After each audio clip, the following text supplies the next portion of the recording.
Hello everyone and welcome back. In today's video, we have another Power Rankings video, week 22 of our Power Rankings series, and we saw some more major shifts, new honorable mentions to come up, some major changes in the top 10, and we'll see if Buffalo can keep on to holding that #1 spot in the Power Rankings. We'll touch on all of this coming up right now.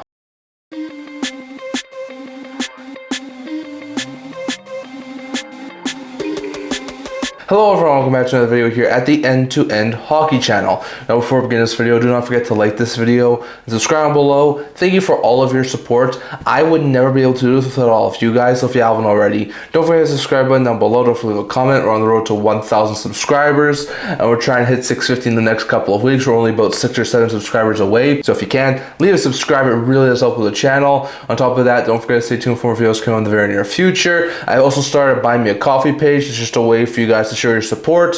So if you guys have a little bit of extra money and it's within your means, make a donation. It really does help with the channel. And also I do want to mention a quick channel update here that in April I'm going to be doing a couple of live streams for playoff games. This is going to be the first time I've ever done this. I've never done this sort of thing before, so I'm only going to do a couple a week, probably like 2 or 3 games a week that I'm going to be live streaming. But in April, when the first round and the second round are starting up, I am going to be doing a couple of live streams, so don't forget to check in April and stay up to date on the channel to figure out which games I will be streaming, but stay tuned because we will have some live stream playoff games. But in today's video, we have another Power Rankings video. This is week 22 of our Power Rankings series. As per usual, we'll start off with the 3 honorable mentions and then we'll discuss the actual top 10. So some very interesting honorable mentions here to start off with. And like I said, there was a little bit of change up in the top 10. So we're going to start off with the 3rd honorable mention I have here, bumping up after not being ranked last week, and that is the Nashville Predators. I literally flip-flopped here trying to make this power ranking list between the Preds, the Flyers, and the Bruins because I think all 3 of those teams deserve to be honorable mentions, but I wound up landing here on the Nashville Predators. Last week, they were brilliant. They went 4-0-0 and were undefeated. The 8 points now has them, who at one point were worst in the Western Conference and were sellers at the trade deadline, in the second wildcard spot actually have a couple point cushion. That is insane. They took down the Winnipeg Jets in a shootout. They beat the Kraken 3-1. They beat the Knights 4-1. And they won 3-2 in overtime over the Chicago Blackhawks. Impressive stuff all around. A couple of extra time wins, a couple of regulation wins. Beat some teams they needed to beat in Vegas and Seattle. All in all, solid stuff there from the Predators, and they are now in the driver's seat for a second wildcard spot in the West, which is insane. So I think they have to be put into the honorable mentions here. Not the top 10 yet, but this incredible stretch from the Nashville Predators I think has to be acknowledged and put in the honorable mentions. Offensively, teams looking great with guys like Forsberg and Stamkos. Defensively, not looking too shabby with the guy like Roman Josi and the net. Saros is doing enough for the Nashville Predators. So on all solid stuff there from Nashville, but they went 4-0-0 last week, and that's why they're getting bumped up to the 3rd honorable mention spot. The 2nd honorable mention spot is another team who had a really solid week last week, and they're actually the 1st wildcard spot in the Western Conference. So after not being ranked last week, they're in the honorable mentions, and that's the Utah Mammoth. They wound up going 3-1-0 last week, and now have a little bit of a cushion for the 1st wildcard spot at 80 points now on the season. They are looking really good to make the playoffs after not making it last year in their first season in Utah. So really good stuff there. They, like we said, went 3-1-0. They ended the Dallas Stars 15-game point streak to begin the week. Then they shut out the Vegas Golden Knights, followed that up with a bad loss to the Anaheim Ducks 4-1,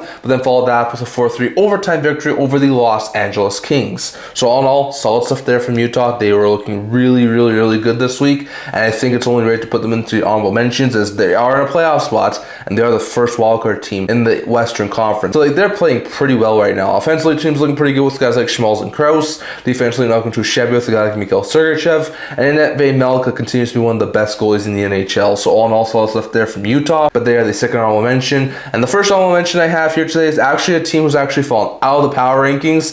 They were 9th last week, but now they are honorable mention 1, and that is the New York Islanders. The Islanders did not do half bad. They went 2-2-0. They were a 500 record. They're still in a playoff spot, but now they're in a wild card spot. So I do bump them down a little bit here, but not enough to completely bump them out of the power rankings. Started the week really well with a win over the Toronto Maple Leafs. Followed that up with bad losses to both the Ottawa Senators in late game fashion, and then got destroyed by the Montreal Canadiens. But followed that up with a huge, massive, impressive victory over the Columbus Blue Jackets 1-0 to get themselves back into a playoff spot. So all in all, very eventful week there from the Islanders, but they do still own one of the wildcard spots. They still are in the playoffs, so even though they do fall a little bit here, I'm going to keep them as an honorable mention. Offensively, team's looking pretty good with guys like Anders Lee and JG Pajot. Defensively, not looking too shabby with a guy like Matthew Schaefer, and in that Sorokin is saving their butts on occasions. So really good stuff there from the Islanders, but they are the first honorable mentions. So those are our 3 honorable mentions here. We'll go over now to the top 10 teams in the power rankings. So the 10th spot in the power rankings, bumping up 1 spot after being an honorable mention last week,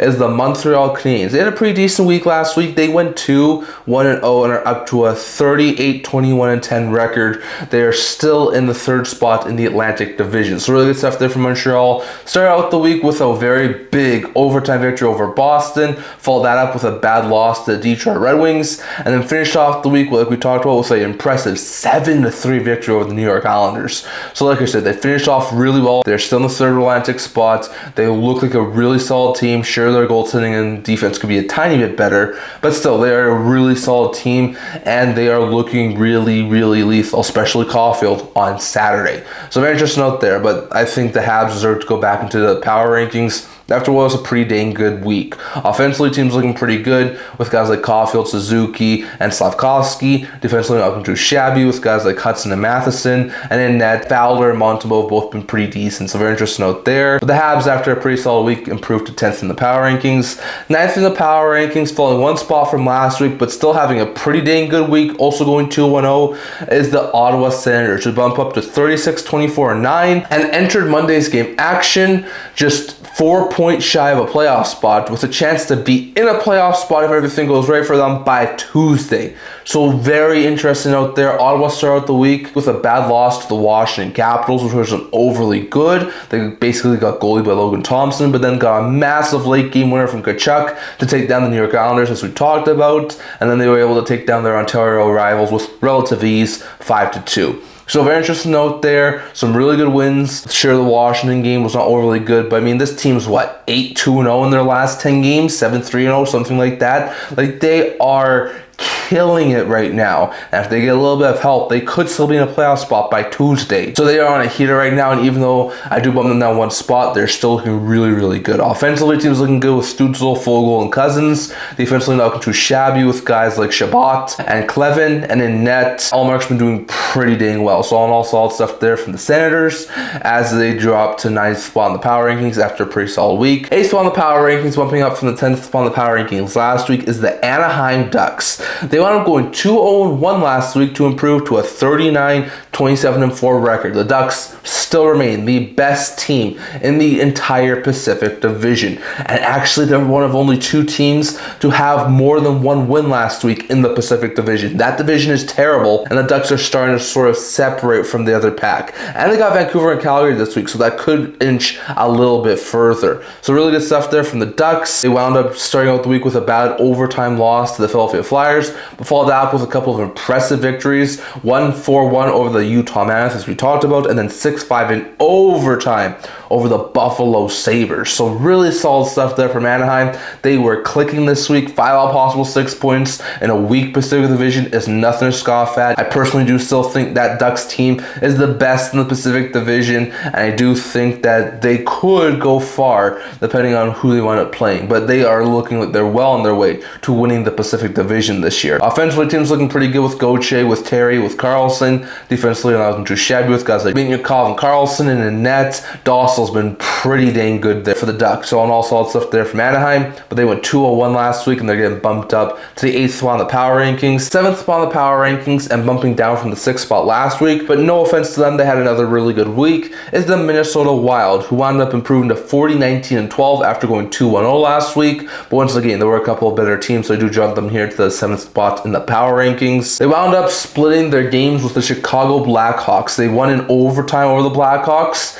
on, I think, Tuesday, and then Thursday in the second half of home and home. They wound up losing in regulation, which was, I think, the first regulation loss in like 17 or 18 games for the Minnesota Wild against the Chicago Blackhawks. It had been a while since the Wild lost in regulation to the Blackhawks, but still, very interesting note there. And then afterwards, they wound up winning 2-0 over the Dallas Stars in a potential first round preview without Kirill Kaprizov. So once again, the win against Dallas was impressive. Could have been a little bit better against the Blackhawks, but still, 2 out of possible 3 wins, 4 out of possible 6 points, not anything terrible. They're still well in position for third spot in the Central Division, so I expect them to continue to coast, but it was definitely a really good win there over Dallas. Offensively, team's looking really good with guys like Tarasenko, Eriksson Ek, and Boldy. Defensively, not looking too shabby with guys like Faber and Hughes, and in net, Gustafsson still pretty good. So all in all, even though I did have a winning record, I bumped the Minnesota Wild down to the 7th spot in the power rankings. At the 6th spot in the power rankings, bumping up from the 7th spot last week, we have the Tampa Bay Lightning. The Lightning had a pretty solid week. They went 3-0-1 on their West Canadian road trip, improving their record to 43-21-5. So very interesting note there. They unfortunately did not gain any on the Buffalo Sabres, but all in all, pretty solid week after what has been a lackluster last couple of weeks. They took down the Seattle Kraken, I think it was like 6-2 or something like that. They took down the Vancouver Canucks in dominant fashion as well. Then they took down the Edmonton Oilers on Saturday 5-2 before having their win streak snapped by, surprisingly, the Calgary Flames 4-3 in overtime. But still, 3 out of possible 4 wins, 7 out of possible 8 points. Nothing to scoff at. They look like they got their mojo back. Kucherov is having himself a season now at the points leader in the NHL. So very interesting out there. Tampa had one heck of a week, and they are keeping pace with the Buffalo Sabres for that top spot in the Atlantic Division. Offensively, the team is looking pretty good with Kucherov, with Point, with Goncalves. Defensively, not too shabby with guys like Radish and McDonough. And in net, Vasilevsky is still Vasilevsky. So very interesting out there.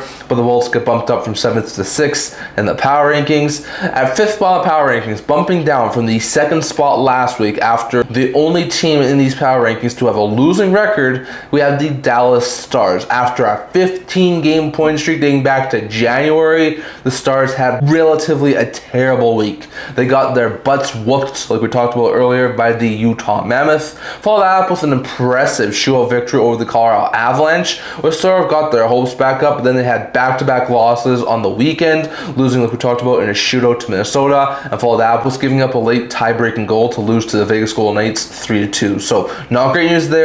Only 3 out of possible 8 points. They basically lost their opportunity to get the President's Trophy at this point, so they're basically locked in the 2nd spot in the Central. But like I said, they're still the 2nd best team in the entire NHL. They were the 2nd team in the NHL to clinch a playoff berth this year. So all in all, still a solid week there from Dallas, but after losing 3 of 4, I do have them down here to the 5th spot in the power rankings. Offensively, the team's looking really good with Johnston, with Duchesne, with Kovian. Defensively, not looking too shabby with guys like Myers and Harley, and in net, Onger is still really good. So all solid stuff there from Dallas, but they get bumped down to the 5th spot in the power rankings. 4th spot in the power rankings, bumping up 1 spot from last week after another stellar week, is the Columbus Blue Jackets. They wound up going 3-1-0. They're up to a 37-22-11 record, and they are now in a playoff spot for the first time since I think it was November. The Jackets are in a playoff spot. They're now 3rd spot in the Metro Division, and they could easily still host their first ever playoff series. So very interesting note there. Really solid stuff there from the Jackets this week. Started out with a very impressive victory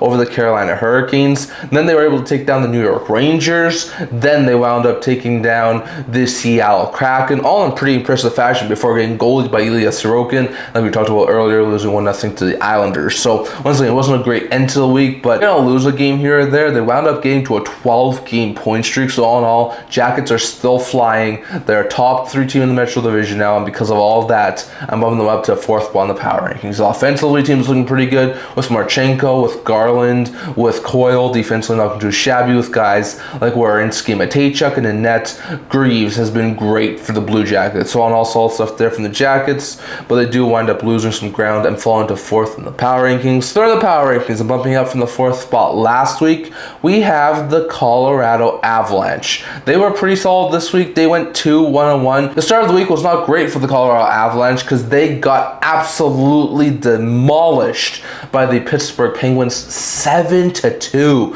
which was a terrible way to start the week. But they wound up finishing pretty well. Like we talked about, they lost in a show to Dallas before winning 2 games on the weekend on Friday and on Sunday against the Hawks and the Capitals. They've now been the first team in the NHL this year to hit the triple-digit point mark, and they were the first team this year to clinch a playoff berth. So very interesting note there, but the Avalanche had a really solid week. They're in a really good position, and because of all that, I'm going to bump them up here to the 3rd spot in the power rankings. They deserve it, and they are points-wise the best team in the NHL. Offensively, teams looking pretty good with Landeskog, with McKinnon, with Nelson. Defensively, not too shabby with guys like Taves and Manson in net. Wedgwood continues to be a big piece for that Colorado Avalanche team. So all solid stuff there, but they get bumped up to the 3rd spot in the power rankings. 2nd spot in the power rankings, also bumping up 1 spot from last week, is the Carolina Hurricanes. So we're now up to 45-19-6 in sole possession of 1st spot in the Eastern Conference after going 3-1-0 last week. Like we talked about,